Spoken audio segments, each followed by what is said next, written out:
सो guys यहाँ पर हम सभी लोग इंटरनेट का यूज़ तो करते ही हैं और यहाँ पर दोस्तों इंटरनेट का यूज़ करने के लिए हम दो रास्ते अपनाते हैं। या तो हम इंटरनेट का यूज़ करते हैं हमारे मोबाइल में, जहाँ पे कि हम मोबाइल डेटा का यूज़ करते हैं, और या फिर दोस्तों यहाँ पर हम यूज़ करते हैं वाईफाई का, या फिर बात करें एक फाइबर ऑप्टिक्स केबल का, मतलब कि ब्रॉडबैंड कनेक्शन का।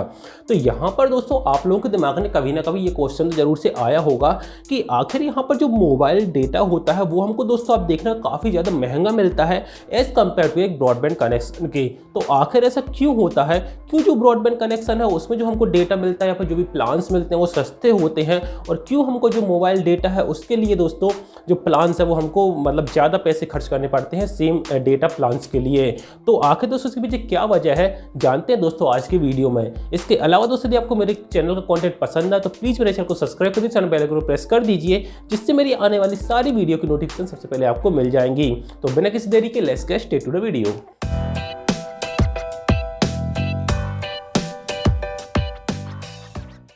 सो गाइस यहाँ पर जो मोबाइल डेटा और जो ब्रॉडबैंड कनेक्शन होता है उन दोनों के डेटा प्लान में जो डिफरेंस होता है उसका सीधा सा दोस्तों यदि मैं आंसर बताऊं तो वो है दोस्तों यहाँ पर उनका इनिशियल कॉस्ट और साथ ही उनका रनिंग कॉस्ट। मतलब कि दोस्तों जो शुरुआत में पैसा लगता है वो, और बाद में जो बीच में जो मेंटेनेंस में खर्चा आता है वो, इसी प्राइस की वजह से दोस्तों ये जो दोनों के डेटा प्लान है इनमें हमको डिफरेंस देखने को मिलता है। चलिए दोस्तों हम यहाँ पर डिटेल में बात करते हैं। यहाँ पर दोस्तों हम सबसे पहले बात करते हैं मोबाइल डेटा की। यहाँ पर आप लोग पता है जो मोबाइल में दोस्तों हम इंटरनेट का यूज़ करते हैं वहां पर दोस्तों जो इंटरनेट में नेटवर्क्स आते हैं वो एक टावर के थ्रू आते हैं, और यहाँ पर दोस्तों सबसे पहला इन्वेस्टमेंट जो लगता है वो लगता है उसी टावर को खड़ा करने के लिए। जो भी टेलीकॉम कंपनियां होती हैं उनको यदि वो टावर खड़ा करना है तो वहाँ पर दोस्तों काफ़ी ज़्यादा पैसा खर्च करना पड़ता है। सबसे पहले तो दोस्तों वहाँ पर जिस जगह पर वो टावर खड़ा करना है तो वहाँ पर उस जो ज़मीन है उसका चार्ज या तो उसको परचेस करिए, उसको रेंट पे लो। इसके अलावा दोस्तों पूरे जो टावर उसको खड़ा करो, उसको उसमें सारे इक्विपमेंट वगैरह सेट करना, यहाँ पर दोस्तों काफ़ी ज़्यादा पैसा लगता है। तो इनिशियल कॉस्ट तो यहाँ पर देखा तो ये एक मेजर यहाँ पे इन्वेस्टमेंट होता है जब भी एक मोबाइल टावर को खड़ा किया जाता है।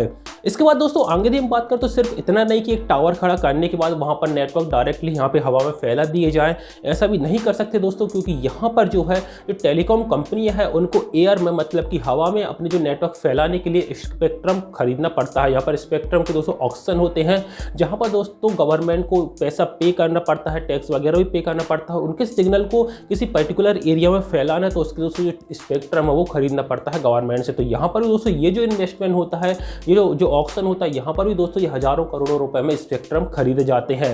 और यहाँ पर दोस्तों ऐसा भी नहीं है कि स्पेक्ट्रम खरीदने के बाद बस हम उसका लाइफ टाइम यूज़ कर सकते हैं, ऐसा भी नहीं दोस्तों।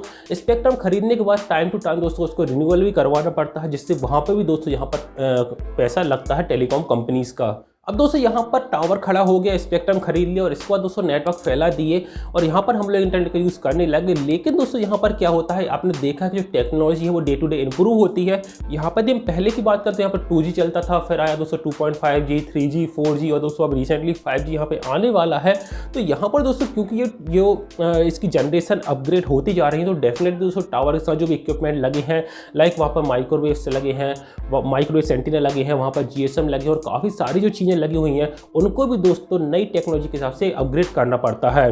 तो ये भी दोस्तों एक मेजर इन्वेस्टमेंट करना पड़ता है। जब भी दोस्तों टावर को खड़ा करने के बाद पूरा सब कुछ चल रहा है, लेकिन जैसी टेक्नोलॉजी एक स्टेप आगे जाती है, एक नई जनरेशन आगे आती है, तो उनको जो अपनी सारी जो चीज़ें हैं उनको भी दोस्तों अपग्रेड करना पड़ता है। तो यहाँ पर भी दोस्तों काफ़ी ज़्यादा पैसा यहाँ पर लगता है इंटरनेट सर्विस प्रोवाइडर्स का।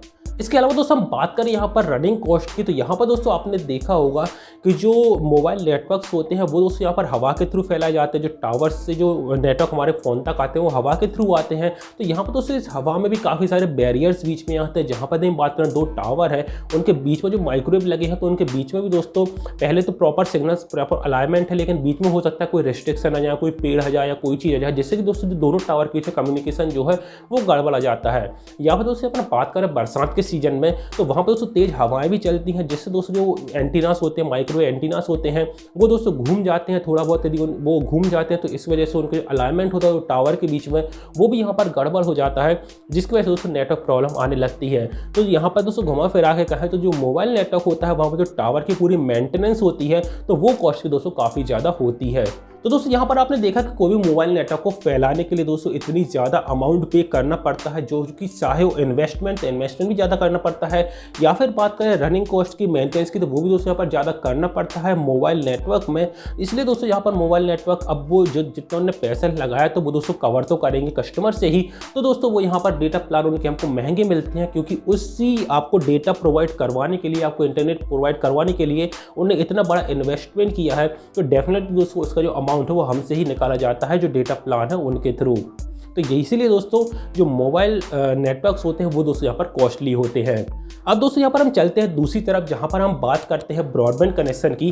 तो यहाँ पर दोस्तों ब्रॉडबैंड कनेक्शन होता है, वहाँ पर यदि हम बात करें दोस्तों इनिशियल कॉस्ट की, जो इन्वेस्टमेंट किया जाता है, तो वो भी दोस्तों ज़्यादा तो होता है, लेकिन एक मोबाइल टावर के जितना भी नहीं होता। क्योंकि दोस्तों यहाँ पर आपको पता है जो फाइबर ऑप्टिक्स डाली जाती हैं, केबल बिछाई जाती हैं, वो नॉर्मली दोस्तों जैसे सपोज रोड है तो रोड के साइड से एक थोड़ा सा वहाँ पर दोस्तों बना के मतलब गड्ढा करके ज़मीन में, और वहाँ पर दोस्तों केबल जो है वो बिछा दी जाती है पूरे में, और बिछाने के बाद उसको दोस्तों पैक कर दिया जाता है। अब दोस्तों यही मेजरली मेन जो इन्वेस्टमेंट करना पड़ता है, इनिशियल इन्वेस्टमेंट, वो यही होता है कि फाइबर केबल को बिछाना होता है।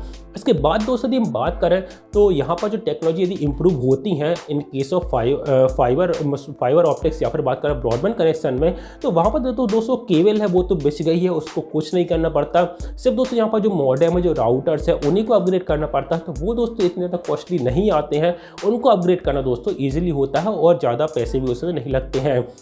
इसके अलावा दोस्तों हम बात करें मेंटेनेंस की, रनिंग कॉस्ट की, मतलब कि मेंटेनेंस कॉस्ट की, तो अब जो फाइबर ऑप्टिक्स केबल वो ज़मीन के नीचे बिछ गई है, अब वहाँ पर दोस्तों वो इतनी जल्दी डैमेज नहीं होती है। मतलब आपने एक बार उनको डाल दिया है ज़मीन के अंदर, पर वो दोस्तों कई सालों तक सेफली वहाँ पर वर्क करती रहती है, क्योंकि ज़मीन के अंदर तो उनको डैमेज करने वाली कोई चीज़ नहीं होती है। और इनफैक्ट दोस्तों कभी डैमेज हो भी जाए तो ऐसा बहुत मतलब कम ही होता है या काफ़ी सालों में होता है। तो यहाँ पर दोस्तों उसके लिए इतनी ज़्यादा दोस्तों मतलब रनिंग कॉस्ट बात करें या फिर मेंटेनेंस कॉस्ट देखें तो वो इतनी ज़्यादा दोस्तों ब्रॉडबैंड कनेक्शन में नहीं आती हैं।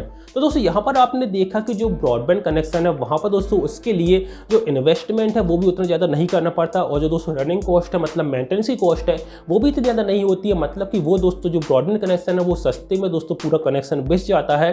तो इस वजह से दोस्तों वहाँ पर जो डेटा प्लान है उसके लिए भी दोस्तों वो ज़्यादा अमाउंट हमसे नहीं लेते हैं, क्योंकि दोस्तों उनका इन्वेस्टमेंट इतना ज़्यादा नहीं हुआ है। तो इसलिए दोस्तों वहाँ पर वो जो है इतना ज़्यादा अमाउंट हमसे नहीं लेते, क्योंकि ब्रॉडबैंड कनेक्शन में यहाँ पर ना उनको स्पेक्ट्रम खरीदना है, ना उनको टावर खड़े करने हैं, ना कोई इतने ज़्यादा रेस्ट्रिक्शंस आते हैं बीच में। तो ये सारी चीज़ें वहाँ पे नहीं होती, तो इन सब का कॉस्ट मतलब प्राइस बच जाता है, पैसा बच जाता है, जिससे उनके डेटा प्लान्स वगैरह होते हैं वो दोस्तों यहाँ पर सस्ते होते हैं। और दोस्तों यहाँ पर हम उनका मतलब कम सस्ते डेटा प्लान का उपयोग यहाँ पे कर सकते हैं ब्रॉडबैंड कनेक्शन में। सो गाइस यहाँ पर जो मेन रीजन है वो यही है कि आखिर क्यों जो मोबाइल डेटा होता है वो ज़्यादा कॉस्टली होता है as compare to broadband connection के। यहाँ पर दोस्तों जो इनिशियल कॉस्ट और जो मेंटेनेंस मतलब कि रनिंग कॉस्ट है वही दोस्तों यहाँ पर मेन रीजन होते हैं जिनकी वजह से जो मोबाइल डेटा है वो महंगा मिलता है, जो ब्रॉडबैंड कनेक्शन है वहाँ पर जो डेटा प्लान है उनको सस्ते देखने को मिल जाते हैं। तो उम्मीद करता हूँ दोस्तों आपको आंसर मिलेगा होगा, वीडियो जो से पसंद आया होगा और इन्फॉर्मेशन भी आपको जो से पसंद आई होगी। तो दोस्तों आज के लिए इतना ही, उम्मीद करता हूँ कि आपको मेरा वीडियो पसंद आया होगा। यदि आपको मेरा वीडियो पसंद है तो इसको लाइक कमेंट सब्सक्राइब से कुछ कर दीजिए, बेल आइकन को प्रेस कर दीजिए। आपसे मिलता हूँ दोस्तों मैं अगली वीडियो में, तब तक के लिए बाय बाय।